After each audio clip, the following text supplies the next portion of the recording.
seu Freitas, e se o terreno for meio torto? Como é que eu faço para ter a forma exata dele? Para ter a certeza de que realmente ele é retangular, não tem um bico no canto? Como é que é isso?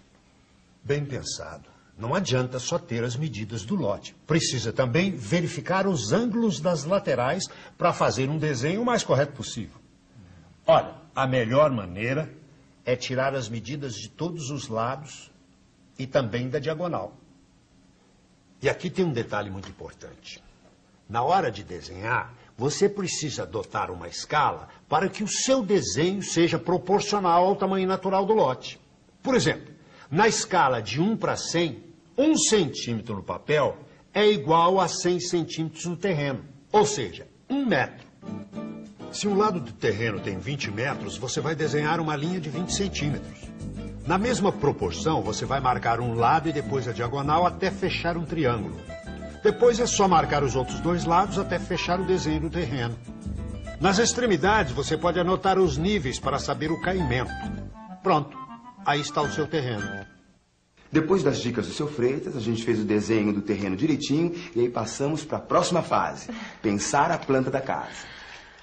Falando em próxima fase, Pedro, o que é que você acha de fazer logo esses furos na parede, hein? Senão essa prateleira não vai ficar pronta, não.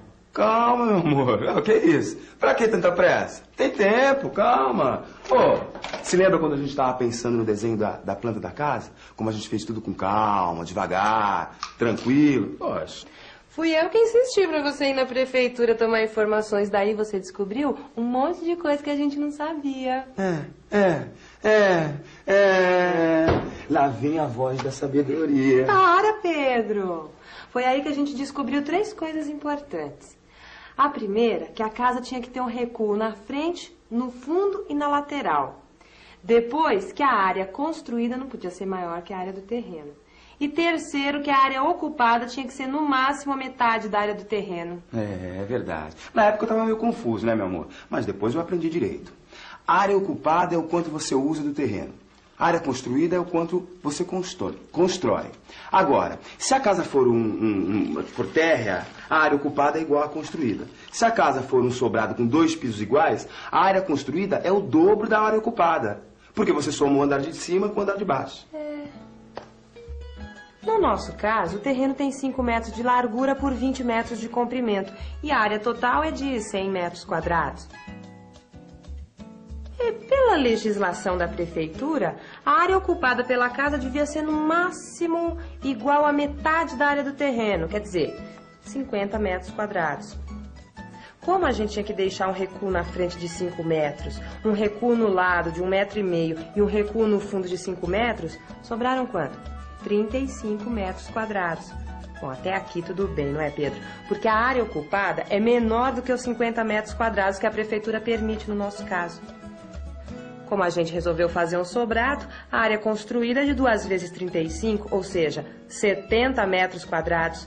Bom, ainda assim é menor que 100 metros quadrados, que é a área total do nosso terreno. Então tudo bem, não tinha problema. Mas mesmo depois de ter decidido o tamanho da casa de acordo com o tamanho do terreno, eu ainda me sentia meio perdido. Eu não sabia de que lado a casa deveria ser feita. A disposição dos quartos, aonde colocar as janelas. É verdade, Pedro. Nessa hora é muito importante a gente conversar com a vizinhança, né?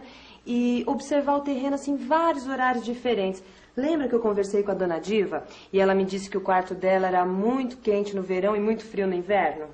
Pois é, foi aí que eu percebi a importância de construir as janelas dos quartos pensando no lado que bate o sol, né? Para ele poder esquentar no inverno e ficar fresquinho no verão.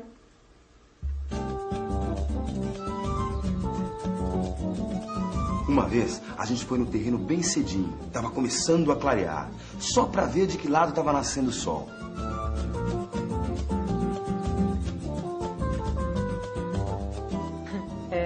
A gente parecia 2 adolescentes apaixonados que tinham ficado a noite inteira acordados esperando o sol nascer.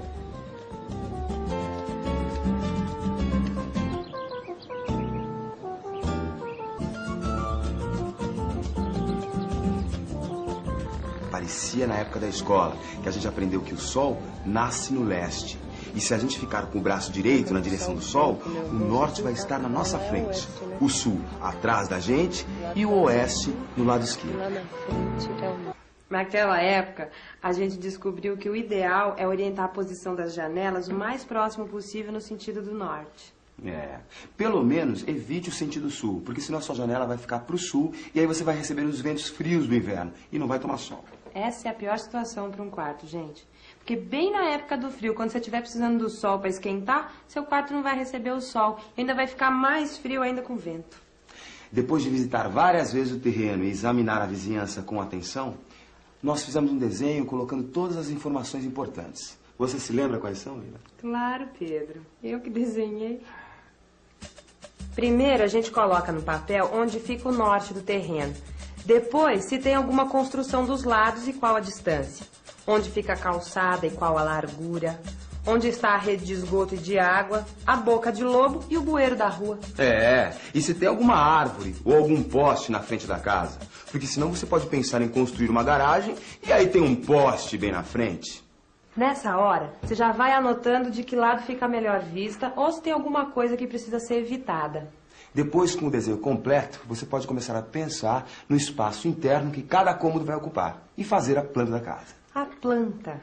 A planta, gente, é um desenho que mostra a casa como se alguém tivesse cortado as paredes bem perto do piso e marcado todas as medidas dos cômodos, onde ficam as portas, as janelas, o corredor, enfim, tudo que tem numa casa.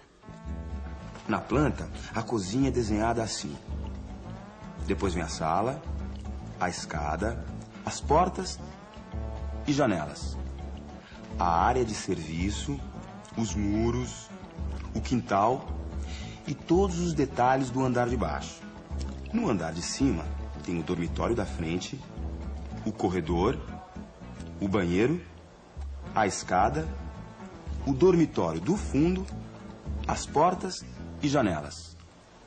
Quando você fizer o projeto da sua casa, você deve experimentar de várias maneiras diferentes como ocupar bem o espaço interno.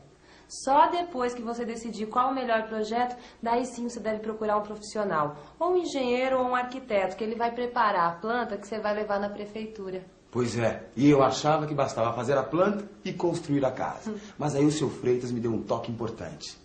Pedro, é a prefeitura que controla as construções que são feitas na cidade, de acordo com as leis municipais. Então, para poder começar a construir, você precisa primeiro aprovar o projeto na prefeitura, que tem que estar assinado pelos proprietários e pelos responsáveis técnicos da obra. Esses responsáveis são os nomes que a gente vê nas placas na frente das construções? Exatamente. Pode reparar o que está escrito nessas placas. E se eu não fizer isso, o que acontece? Você pode ter sua obra paralisada por algum fiscal da prefeitura ou ter problemas na hora de legalizar os documentos da sua casa. Em todo caso, não custa nada se informar antes. Em alguns lugares, a própria prefeitura indica um responsável técnico para ajudar a legalizar a obra. Ô, seu Freitas, o senhor manda de tudo, hein? Valeu, hein? Por mais essa dica. Ah, que isso. É um prazer poder ajudar um amigo. E depois, é assim que a gente vai melhorando a nossa cidade. Já imaginou se todo mundo fosse fazendo o que bem entendesse, construindo de qualquer maneira a bagunça que seria? Afinal de contas, a cidade também é a nossa casa, é ou não é?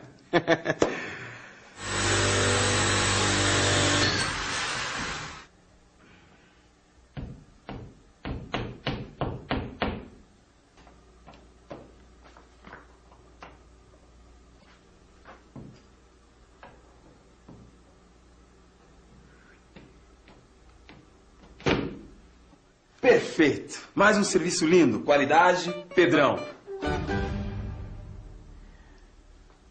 Sei não, Pedrão. Eu acho que o lado direito tá mais torto. Que nada. Lá vem você, imagina. Tá certinha, pô. No próximo programa, você vai ver tudo o que é preciso fazer para iniciar a obra. Não perca. É muito importante que o sol entre na casa. E com a entrada do sol eu acho que fica melhor. Fica bem mais claro, né? Economiza eletricidade. Como é que faz para limpar o terreno? Separando a sujeira, né? Colocando a sujeira no lugar onde que pode depois pegar, né? Limpar o terreno, segundamente a nivelar, para depois começar a construção.